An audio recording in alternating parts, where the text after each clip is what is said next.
짜잔! 안녕하세요. 선주 국어교실 선주쌤입니다. 이번 시간은 저와 함께 문법 요소 기출문제를 풀어보도록 할게요.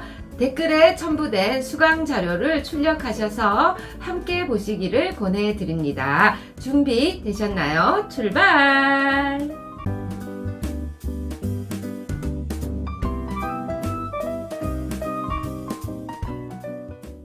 1번에서 2번 문제는요. 2020년에 시행된 고3 6월 모평 문제 지문인데요. 여기 두 문제가 엮여 있는데 한 문제는 우리가 지난번 문법 요소 강의에서 다루었던 부분이고요. 1번 문제 같은 경우는 발화나 문장 간의 관련성을 보여주는 형식적 장치에 대한 설명이에요. 여러분에게 필요할 것 같아서 이 문제를 첫 번째 문제로 제가 편집을 했습니다. 지문 같이 읽어볼게요. 담화는 말씀 담자에 말씀 화자를 써요. 그래서 하나 이상의 발화나 문장으로 이루어집니다. 담화가 그 내용면에서 완결성을 갖추기 위해서는요. 담화를 이루는 발화나 문장들이 일관된 주제 속에서 내용상 유기적인 관련을 맺고 있어야 해요. 이때 각 발화나 문장 간의 관련성을 보여주는 형식적 장치가 필요해요. 이러한 장치에는요, 지시, 대용, 접속 표현이 있는데요. 지시 표현은요, 담화 장면을 구성하는 화자, 청자, 사물, 시간, 장소 등의 요소를 직접 가리키는 표현을 지시 표현이라고 해요. 그리고 대용 표현은요, 담화에서 언급된 말 혹은 뒤에서 언급될 말을 대신하는 표현이에요. 대용 표현할 때 대자는 대신하다 할 때의 대자가 되는 거예요. 대표적인 지시 표현으로는 뭐가 있어요? 여러분 잘 알고 있죠? 이, 그, 저가 있어요. 그런데 이, 그, 저가 담화에서 언급되는 말을 대신할 때가 있어요. 이럴 때는 이, 그, 저가 대용 표현이 되는 거예요.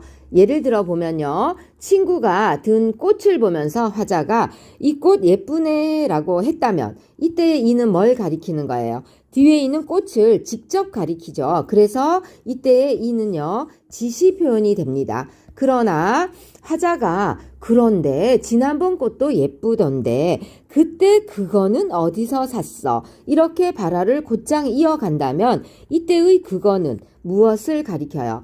지난번 꽃을 대신 가리키고 있죠. 그럼 그거는 대용 표현이 되겠죠. 끝으로 접속 표현은 문장과 문장, 발화와 발화를 연결해주는 표현을 말해요. 그리고 같은 게 대표적이겠죠. 앞에서 말했던 그런데 지난번 꽃도 할 때 요 그런데도 뭐가 돼요? 앞의 발화와 뒤의 발화를 이어주는 접속 표현에 속하겠죠. 한편 담화 과정에서 화자는 청자 및 맥락을 고려하면서 발화나 문장을 통해 자신의 의도를 효과적으로 구현한다. 이때 여러 문법 요소가 활용된다 하고 나왔어요.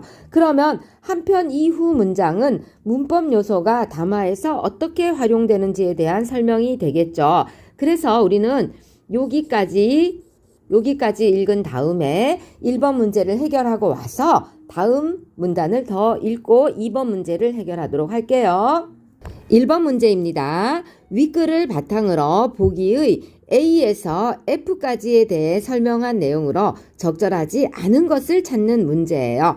보기의 상황은요. 두 친구가 만나서 주말 나들이 장소를 정하는 상황이에요.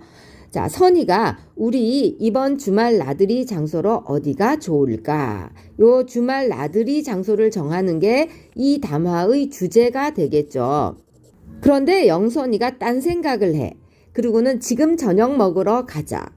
이 친구는 지금 주말 나들이 정하기라는 내용에 부합하지 않은 말을 하고 있죠. 담화의 완결성을 떨어뜨리고 있어요. 딴소리를 하고 있으니까요. 1번 선택지 맞는 설명 되고요. 그게 뭔 소리야? 자, 여기서 그게는 뭘 가리키는 거예요? 앞에서 이 친구가 한 A를 가리키는 표현이 되겠죠. 주말 나들이로 어디로 갈 거냐고. 다시 한번 이 담화의 주제를 환기하고 있어요. 그랬더니 영선이가 머쓱해하며 그럼 놀이동산 갈까? 자, 드디어 담화의 주제로 돌아왔네요. 그쵸? 그랬더니 선이가 거기 말고. 이때 거기는 무엇을 가리켜요?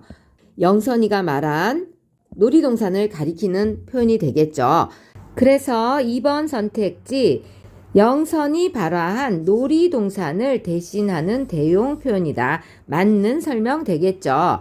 그랬더니 선이가 사진을 보여주며 여기는 어때? 하고 말했어요. 이때 여기는요.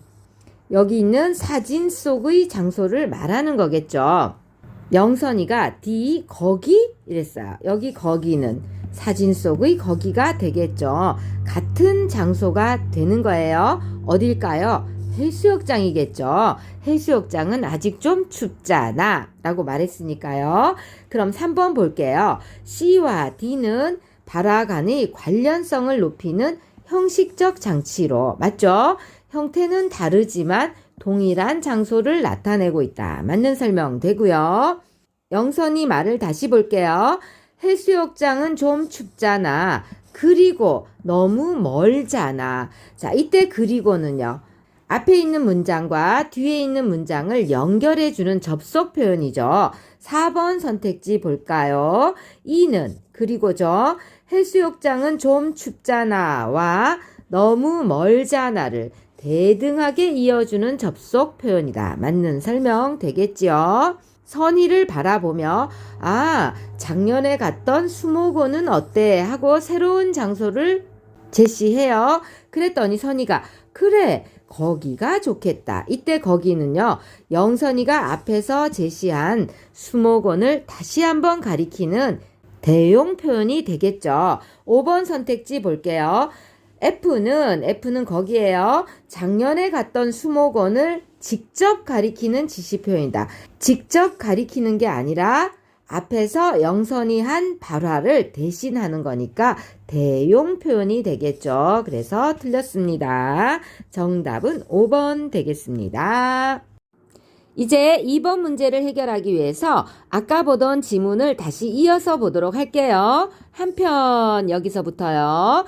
담화 전개 과정에서 화자는 청자 및 맥락을 고려하면서 발화나 문장을 통해 자신의 의도를 효과적으로 구현합니다. 이때 여러 문법 요소가 활용되지요. 예를 들어 화자가 아버지 진지 드세요 라고 발화를 할 때 이 발화에서 드세요 부분은요. 드시를 통해서는 이 문장의 주체인 아버지를 높여요. 그리고 종결어미 요를 통해서는 이 문장의 청자인 아버지를 높여요. 이 문장 같은 경우에는 주체와 청자가 동일한 경우가 되겠죠. 자, 드시를 통해서는 어떻게 아버지를 높이냐면요. 먹다의 높임 표현으로 들다가 있어요. 이 들다의 어간 들에 주체 높임 선어말 어미 시가 결합이 돼서 드시라는 형태로 주체를 높이고 있는 거예요. 자, 이것처럼 화자는 특정 어휘나 조사, 어미 이런 것들을 사용해서 어떤 대상에 대해서 높이거나 낮추는 태도를 드러냅니다. 뿐만 아니라 요 드세요에서 어요 같은 경우에는요. 화자가 청자에게 어떠한 행동을 요구하고 있음도 보여주죠. 다시 말해서 종결어미는요. 청자에게 답변을 요구하거나 어떠한 사실을 새롭게 알게 되었다는 점 이런 것을 두드러지게 나타내는 등 화자의 의도를 구현할 때 요럴 때도 쓰인다는 거예요. 화자, 청자 그리고 맥락이 발화나 문장에서 문법 요소와 맺고 있는 관련성은요. 할아버지께서 마침 방에 계셨구나. 과일 좀 드리고 오렴과 같이 연속된 발화로 이루어진 담화에서 더욱 다양하게 나타날 수 있습니다. 2번 문제는요. 기억에 대한 이해로 적절하지 않은 것을 찾는 문제입니다. 기억을 함께 분석해 보도록 할게요. 첫 번째 문장부터 분석해 볼게요. 할아버지께서 마침 방에 계셨구나. 서술어는요. 계셨구나가 되죠. 서술어를 한번 풀어볼게요. 계시었구나. 느낌표 이렇게 되죠. 계시다는요. 있다의 높임 표현이죠. 누가 계신 거예요? 할아버지께서 계신 거예요. 이 문장의 주체인 할아버지를 높이기 위해서 계시다라는 특수어휘를 사용했어요. 요거 특수어휘입니다. 그리고 할아버지가 높임의 대상이니까 조사도 무엇을 썼어요? 높임의 주격조사를 사용을 했네요. 이 문장의 주체인 할아버지를 높이기 위해서 높임의 주격조사께서와 특수어휘 계시다를 사용했습니다. 그리고 자, 할아버지가 계신 것은 언제예요? 말하는 시점을 기준으로 했을 때 과거의 일이었음을 표시하는 여기 과거 시제 선어말 어미도 실현이 됐네요. 그 다음 종결어미는 구나가 사용됐어요. 이때 종결어미 구나는요. 자, 감탄형 종결어미죠. 감탄형 종결어미는요. 어떤 일에 대한 감탄이나 한탄 같은 것을 드러내는 거예요. 자, 어떤 것에 대해서 새롭게 알게 되었다던가 새롭게 느끼게 되었다던가 이런 것들을 부각할 때 쓰는 종결어미예요. 그리고 종결어미를 통해서는요. 상대 높임을 실현할 수 있는데 자, 구나 같은 경우에는 어때요? 상대 높임이 실현되지 않았죠. 지금 화자와 대화하는 상대는 높임의 대상이 아닌 거예요. 1번 선택지 볼게요. 할아버지께서의 깨서를 통해서 화자가 문장의 주체인 할아버지를 높이고 있다. 맞는 설명 되죠? 2번 선택지 계셨구나의 계시를 통해 화자가 문장의 주체인 할아버지를 높이고 있다. 맞는 설명 되겠죠? 3번 선택지 계셨구나의 구나 감탄형 종결어미였죠. 이것을 통해서 화자가 문장의 주체인 할아버지에 관한 사실을 새롭게 알게 되었음을 부각하고 있다. 맞는 설명 되겠죠. 다음은 두 번째 문장을 볼게요. 과일 좀 드리고 오렴. 여기서 서술어는요. 오렴이 되죠. 이때 쓰인 종결어미 렴은요. 부드러운 명령이나 허락을 나타낼 때 쓰이는 종결어미예요. 그럼 이 종결어미에는 상대 높임이 실현되었나요? 실현되지 않았죠. 상대가 높임의 대상이 아닌 거예요. 그럼 서술어 오다의 주체는 누구예요? 주체는 상대죠. 다시 말해서 내 말을 듣고 있는 청자가 오다의 주체인 거예요. 높임의 대상이 아니에요. 그런데 지금 이 주체는 생략되어 있죠. 그쵸? 만약에 주체가 너라면 내가 과일 좀 드리고 오렴 이렇게 되는 건데 주체인 상대가 지금 생략되어 있는 거예요.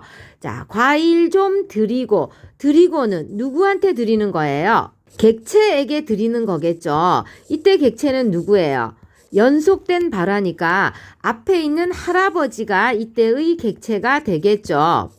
할아버지는 어때요? 높임의 대상이 되죠. 그래서 주다라는 말 대신에 주다의 높임말인 드리고라는 특수어휘를 사용해서 할아버지를 높이고 있어요. 그러면 우리 4번 선택지 보러 가볼까요?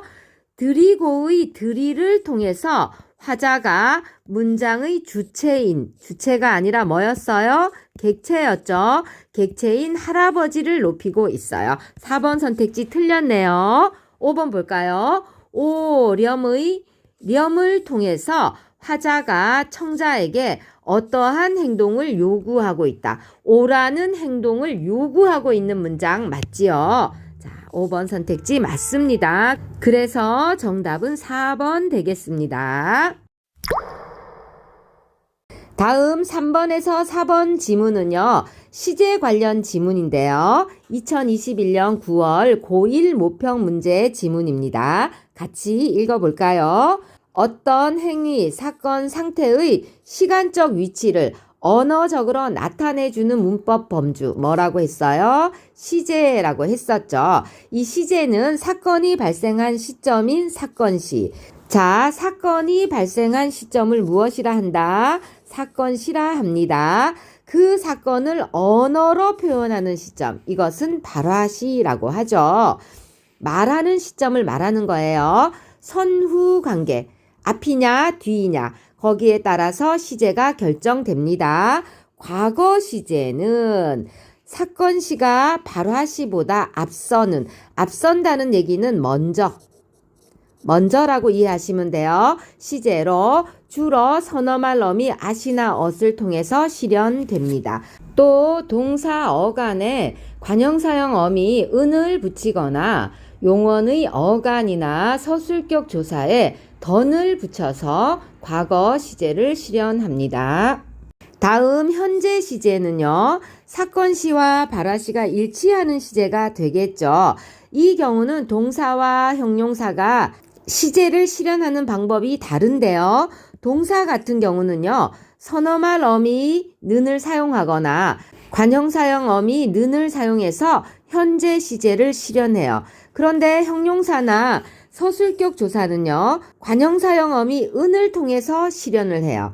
또 선어말 어미 없이 기본형을 사용해서 현재 시제를 실현해요. 미래 시제는요. 사건 시가 발화 시보다 나중인 시제가 되겠죠.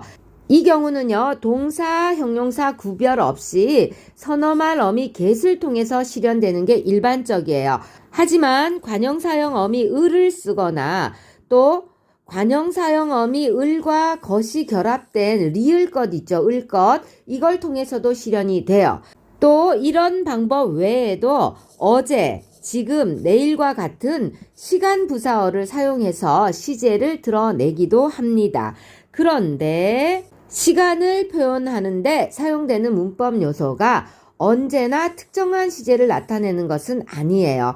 예를 들어보면요. 선어말 어미 니은이나 느는요. 주로 현재 시제를 나타내지만 미래를 나타내는 경우에 쓰이기도 하고요. 또 선어말 어미 get 같은 경우에는 주로 미래 시제를 표현하지만 추측을 나타내는 경우에 쓰이기도 해요. 3번 문제를 해결해 볼까요? 윗글을 바탕으로 보기의 기억에서 디귿을 이해한 내용으로 적절하지 않은 것을 찾는 문제인데요. 기억부터 분석해 볼까요? 비가 지금 내린다. 이 문장에서는요. 비가 내리다라는 사건이 발화를 하는 지금 이 시점에 일치하는 거죠. 현재 시제를 나타내는데요. 어떻게 현재 시제를 표현했어요? 내리다라는 동사 어간에 니은을 붙였죠.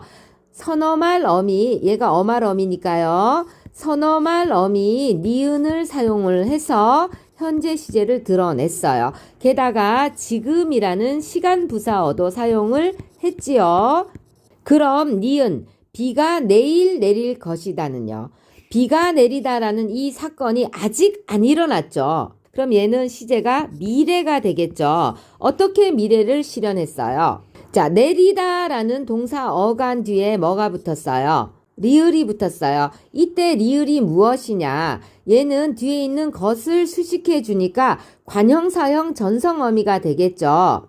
관형사형 전성어미 리을을 사용해서 지금 미래 시제를 표현하고 있네요. 게다가 내일이라는 시간 부사어도 사용했습니다. 디귿도 볼게요.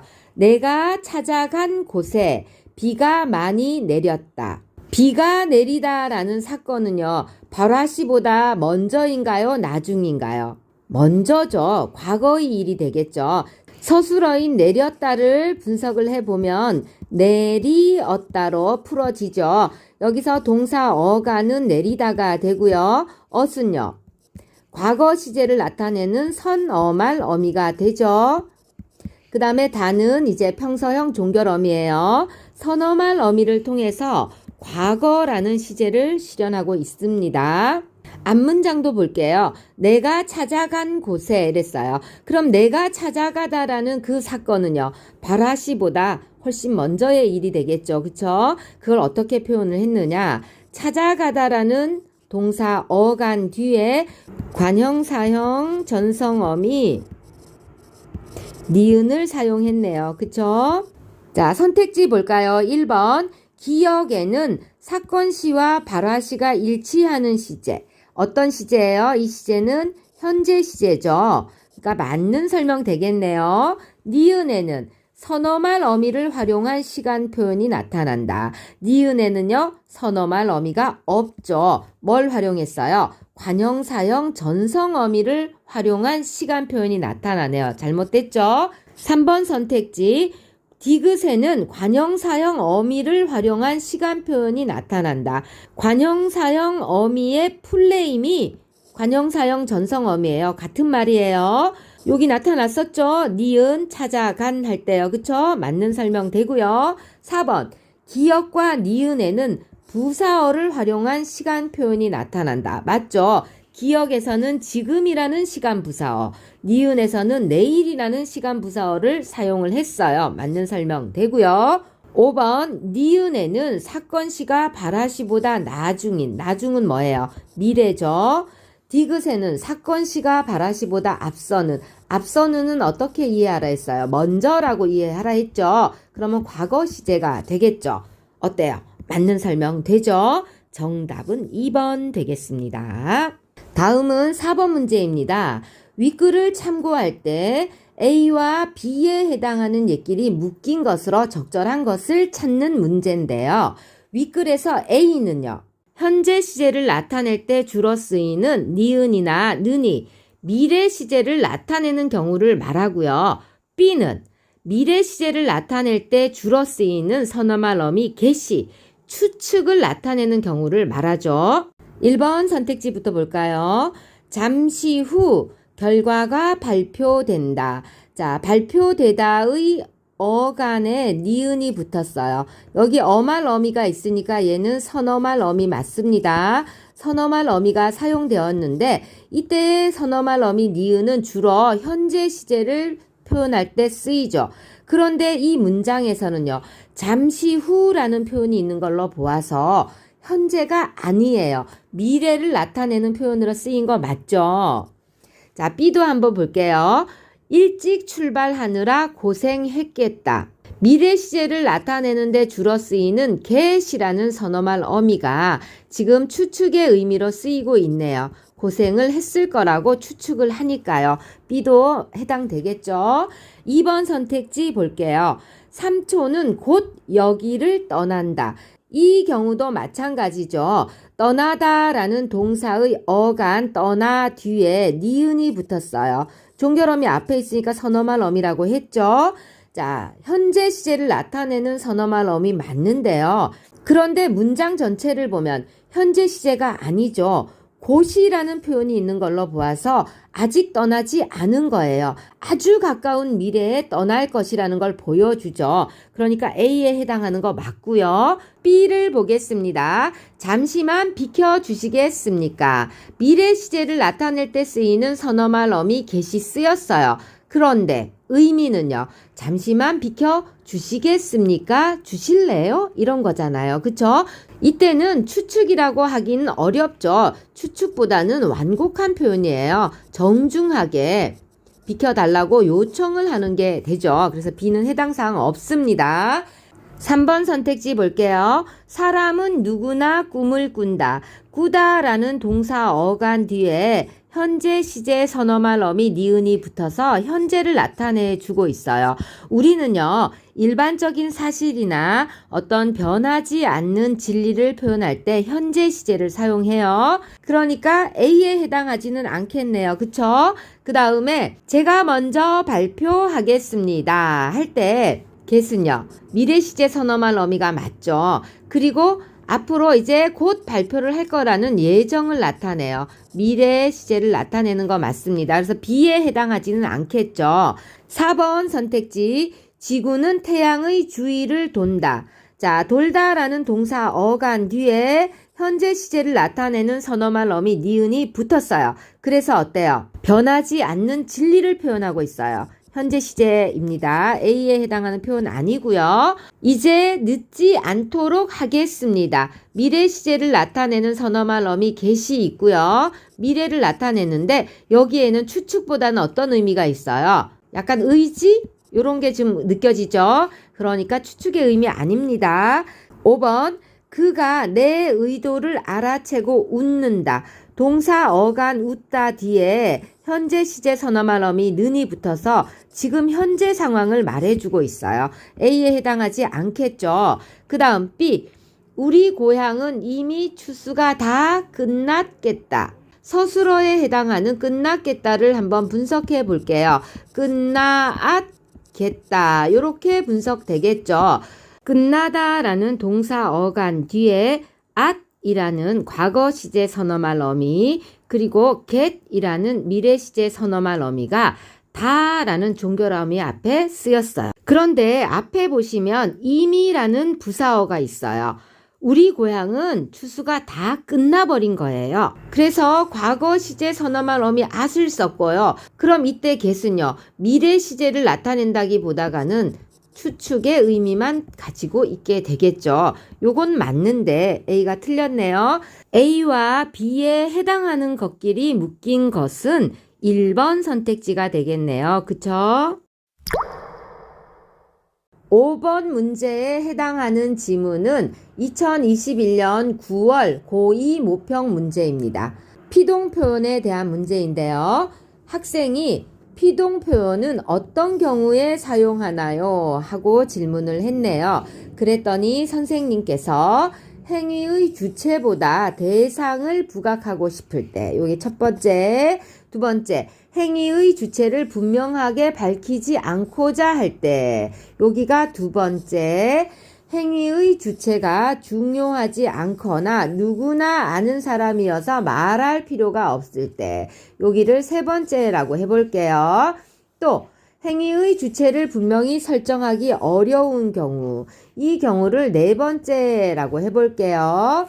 이제 아래 자료를 보고 피동 표현에 대해서 탐구해 보도록 할게요. 기억, 벌이 글을 쏘았다 라는 문장에서 서술어는요. 쏘았다가 되겠죠. 누가 쏘았어요? 벌이 쏘았죠. 이 부분이 주어가 되고요.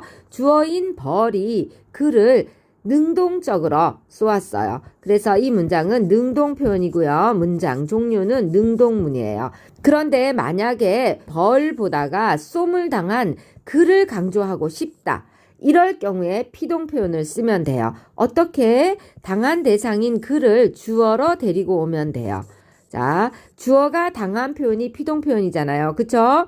자, 글을 주어로 데리고 오는 거예요. 자, 누구한테 쏘였어요? 그가 벌에게 쏘였죠. 그래서 이 벌을 자, 부사어로 바꾸는 거예요. 조사만 바꾸면 되죠. 부사어로 데리고 오고요.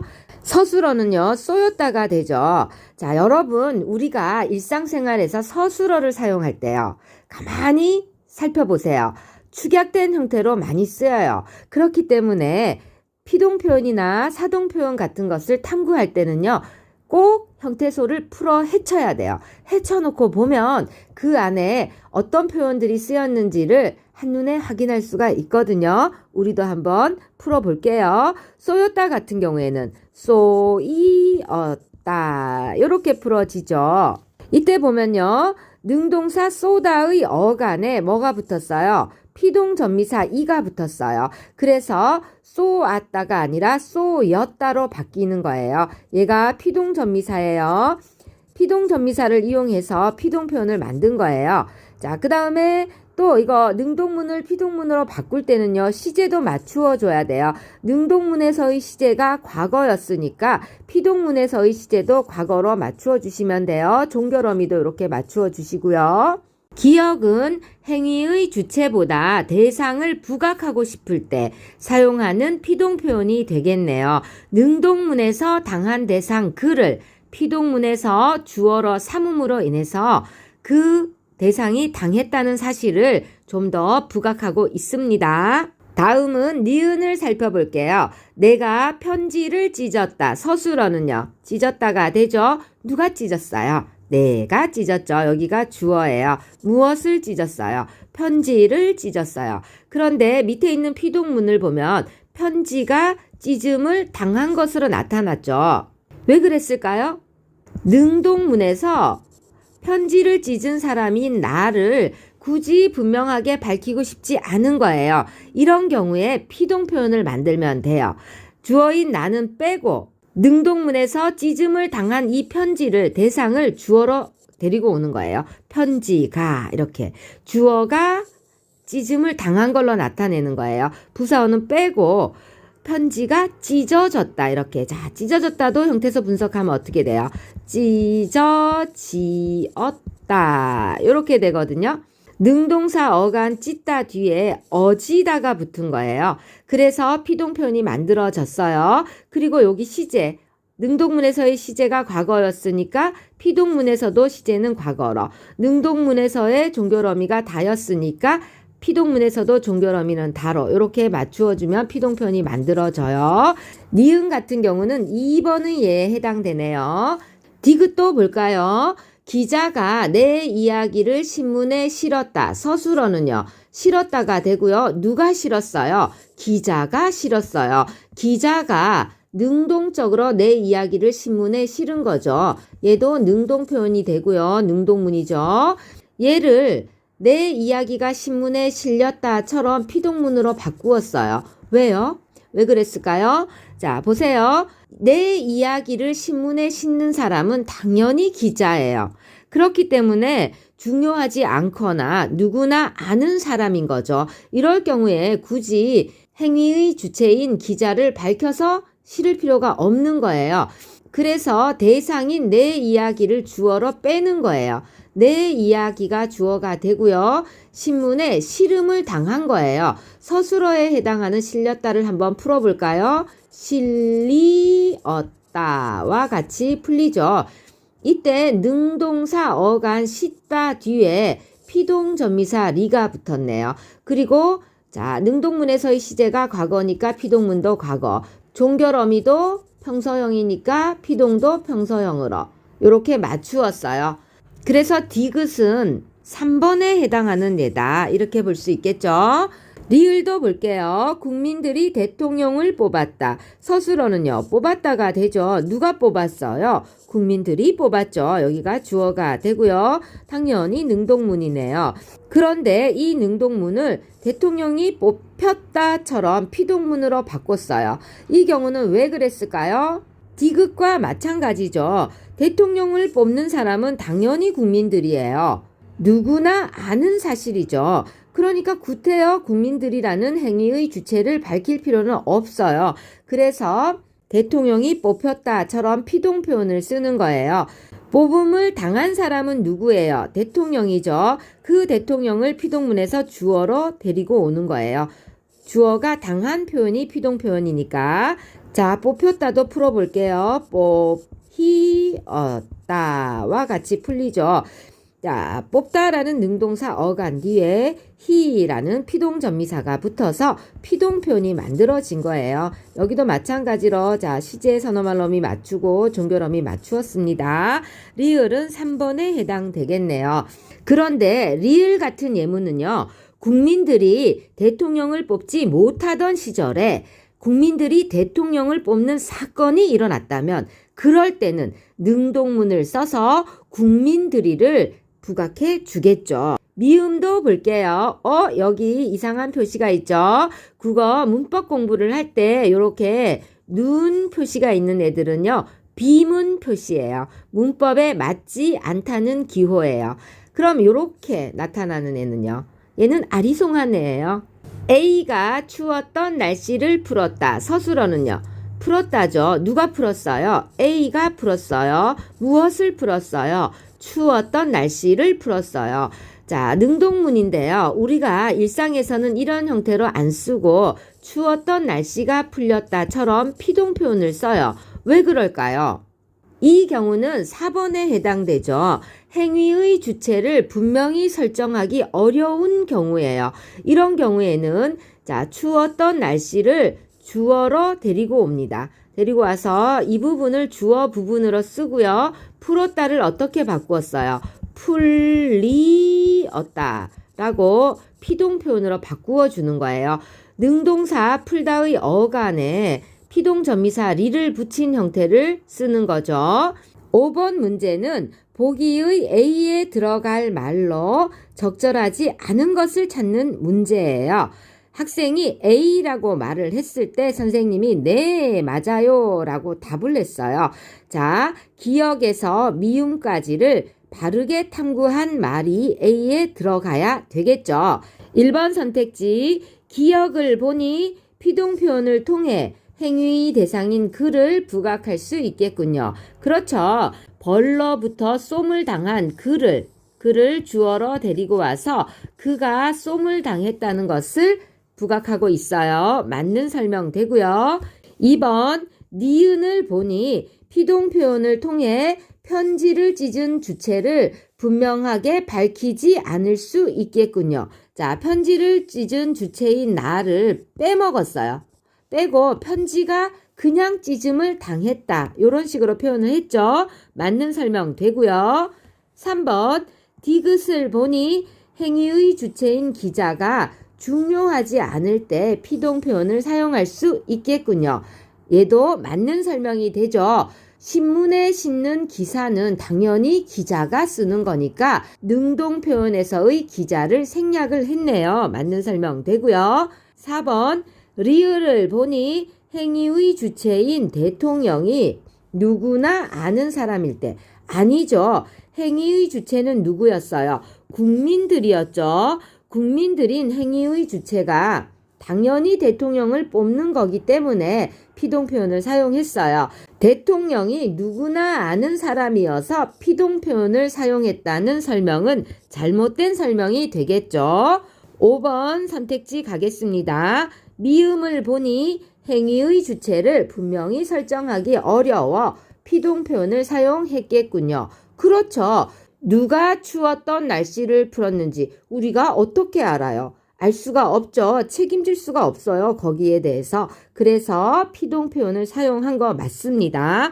5번 선택지도 맞는 설명 되고요. 정답은 4번 되겠습니다. 마지막으로 6번 문제입니다. 6번 문제는 2020년 고2 3월 학평 문제인데요. 사동 표현과 관련된 문제입니다. 보기를 읽어보겠습니다. 사동문은 주어가 다른 대상을 동작을 하게 하거나 특정한 상태에 이르도록 하는 문장을 가리킵니다. 다시 말해서 주어가 다른 대상에게 무언가를 시키는 표현이 바로 사동 표현입니다. 파생적 사동문과 통사적 사동문이 있는데요. 파생적 사동문은 주어의 서술어로 쓰인 용언의 어간을 어근으로 삼아서 사동 전미사가 붙어서 이루어진 것, 새롭게 파생된 사동문을 말하는 거고요. 통사적 사동문은요, 서술어로 쓰인 용언 어간에 무엇 하게 하다가 붙어서 이루어진 문장을 이르는 말이에요. 자, 여기 있는 기역, 니은, 디귿은 모두 주동문입니다. 주동이라고 하면 사동과 상대되는 개념을 말하는 거예요. 물통에 물이 가득 찼다라는 주동문은요, 서술어가요. 찼다죠. 무엇이 가득 찼어요? 물이 가득 찼죠. 물이 주어인데요.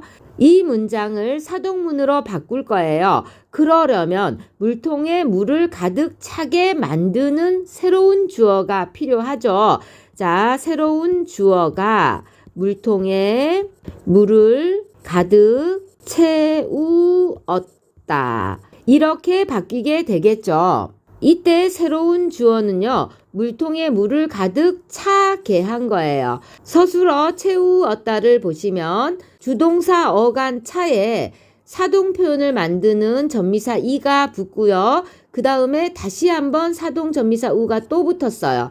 여기는 엇은 주동문에서와 시제를 맞추는 거예요. 다도 주동문과 종결 표현을 맞추는 거예요. 주동사 차다 같은 경우는요, 사동 전미사가 2번 붙게 되는데요. 차와 이가 줄어들어서 채가 되고요.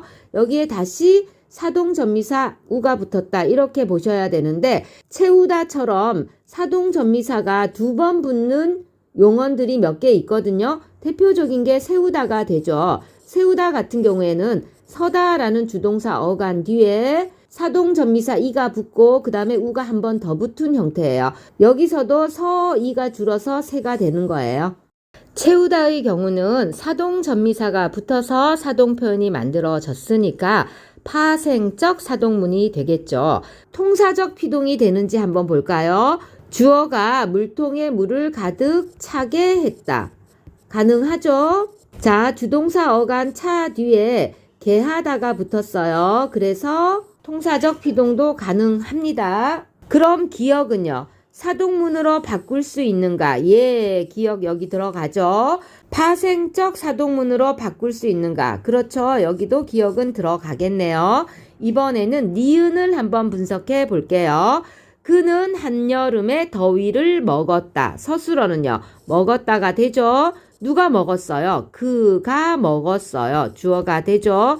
얘를 사동표현으로 바꾸어 볼게요. 사동표현으로 바꿀 때는 새로운 주어가 필요하죠. 주어가 그에게 한여름에 더위를 먹이었다와 같이 돼야 되는데요. 여기서 문제가 생겼어요. 누가 그에게 한여름에 더위를 먹게 했냐는 거죠. 이때 이 주어를 상정할 수 없다는 문제가 발생해요. 기억 같은 경우에는 어땠어요? 엄마가 물통에 물을 가득 채웠다. 친구가 채웠다. 내가 채웠다. 누나가 채웠다. 누구를 주어로 설정하든 가능해요. 하지만 니은 같은 경우에는요. 누가 그에게 한여름에 더위를 먹게 했는지 새로운 주어를 상정할 수가 없다는 문제가 생겼어요. 그렇기 때문에 니은은 사동문으로 바꿀 수 없는 문장이에요. 니은은 A에 해당하겠네요. 다음 디귿을 볼게요. 아이가 방바닥에 흩어진 구슬을 모았다. 서술어는요. 모았다죠. 누가 모았어요? 아이가 모았어요.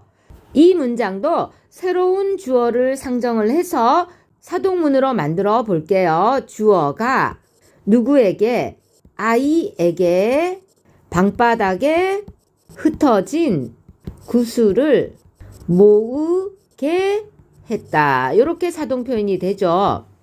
이 문장 같은 경우에는요. 자, 모으다라는 동사 어간에 개하다가 붙어서 사동 표현이 만들어졌는데요.